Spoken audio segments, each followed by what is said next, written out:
a Cabinet Office inquiry. Is that the best way to go about this as far as you're concerned? Yes, it is, Eamon. I think Nuz has welcomed this, and Nuz is a colleague, a friend, an accomplished parliamentarian, and she made a very serious set of allegations over the weekend, and I think it's important that a senior civil servant looks at this and looks at this properly, and I think I would very much support her and urge her to deliver that evidence to that Cabinet Office inquiry, and for it to happen swiftly and thoroughly. It's also important just to note, because one of our great values is the great value of fairness, that the Chief Whip has also come out. I work very closely with both colleagues and said that he categorically denies these allegations and that they are defamatory. So it's really important we get to the bottom of this quickly. There is no room, as I said in my tweet over the weekend, for any form of Islamophobia or racism in the Conservative Party, and I'm very proud. I've been in the party since the 80s. I was an activist, a volunteer, a councillor for 12 years, member of Parliament and minister. I haven't experienced such things in my party, but that doesn't mean other colleagues haven't, which is why when a colleague makes such a allegation, it's one, very courageous of them to come out and say this, but also we then need the evidence and need an inquiry swiftly. No room for Islamophobia, though, doesn't suggest that it doesn't exist. I don't disagree with you, which is why Boris Johnson asked Professor Singh to conduct an inquiry into Islamophobia in the party. He didn't find that there is systemic or any form of large-scale issue, but he did make some very important recommendations, which we're overhauling our systems to make sure that actually the system works when people do experience such things. They are able to come forward, and they're dealt with fairly and properly in the Conservative Party, and I think that's right to do that. So I think it's something that I certainly I'm proud to see my party acting on anti-Semitism, on racism, and of course on Islamophobia as well. Of these allegations are very interesting. At the very least, they're indicative, aren't they, of the chaos swirling around Number 10 at the moment. And I just wonder whether you think, with the Sue Gray inquiry due to come back this week, whether or not we have a Prime Minister that really is waning in his authority, and whether or not you think it's time for him to go.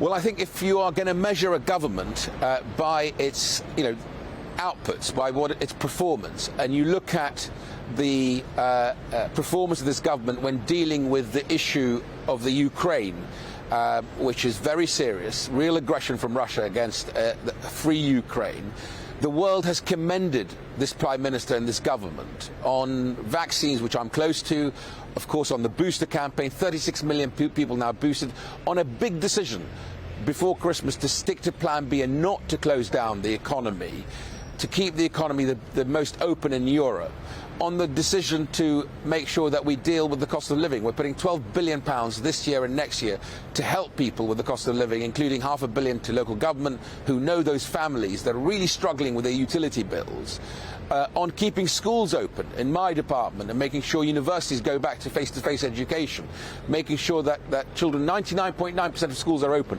On the big calls, this Prime Minister, I think, is doing exactly the right thing. Now, he's human. He makes mistakes. He made a mistake on this issue, and he came to Parliament and actually said, sorry, but we've had the apology. We now need the detail, which is why the Sue Gray investigation is important. Would he be making a mistake, Secretary of State, if he was not to allow us to see the Sue Gray report in its entirety, instead just bits and pieces of it? You interrupted me as I was saying that actually the terms of reference for the Sue Gray investigation is that she will make her findings completely public, and that's the right thing, and the Prime Minister has then absolutely pledged to come to Parliament, make a statement and be scrutinised on those findings that will be made completely public. because you talk about the productivity and the outcomes of the Johnson government, and be that as it may, his reputation has been damaged. We've seen it in poll after poll. And my question, I suppose, to you is, given the cost of living crisis that we're facing, the very real threat that you mentioned from Russia on the border with Ukraine, what is the Johnson administration going to do to try and tackle those issues and regain support? Well, on that specific issue of the Ukraine and Russia, the world has commended the British government's position, both in terms of making it very clear to President Putin that there will be severe consequences, financial consequences to his economy, supporting Ukraine, including with defensive weapons, which is the right thing to do, supporting Ukraine in terms of making sure that how they work with other countries and corralling the support for the Ukraine internationally. That is what this Prime Minister is doing. You know, you talk about polls.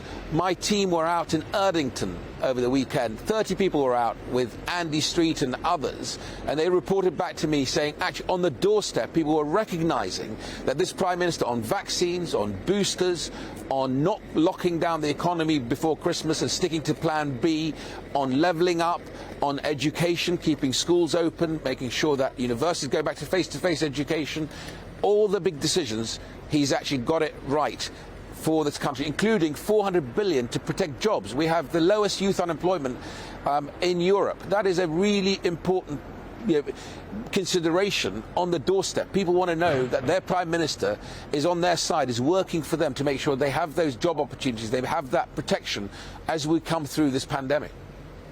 And Minister, where are you at with the big decision about masks in schools going forward? So you'll remember, as part of Plan B, we had masks in communal areas. I went further because of the evidence that we had gathered from UK Health and Security Agency, from our own study in the Department of Education, an observational study with 123 schools, and introduced temporarily masks in the classroom. But I said at the time, I know they're challenging for communication, they're challenging for education, which is why I didn't want them to last a day longer than necessary. And when the scientists came back and said, actually, we think we've reached the peak of Omicron, I was able to take them away last Thursday. And of course, as part of Plan B, they will come away on the 27th in communal parts as well. I think that's the right decision to make. We're going further today, announcing £8 million to help schools with the NHS in England with administering of the vaccine for 12 to 15-year-olds. They're now due their second dose. 16 to 17-year-olds are due their booster jab. And of course, testing. Teachers are asked to test twice a week. That's the right thing to do. And of course, all the other measures, including making sure that we continue to buy the therapeutics that we need as we transition. I'm certain we will be one of the first countries in the world that will transition this virus from pandemic to endemic and share with the world that experience, that knowledge of how you transition this virus from pandemic to endemic.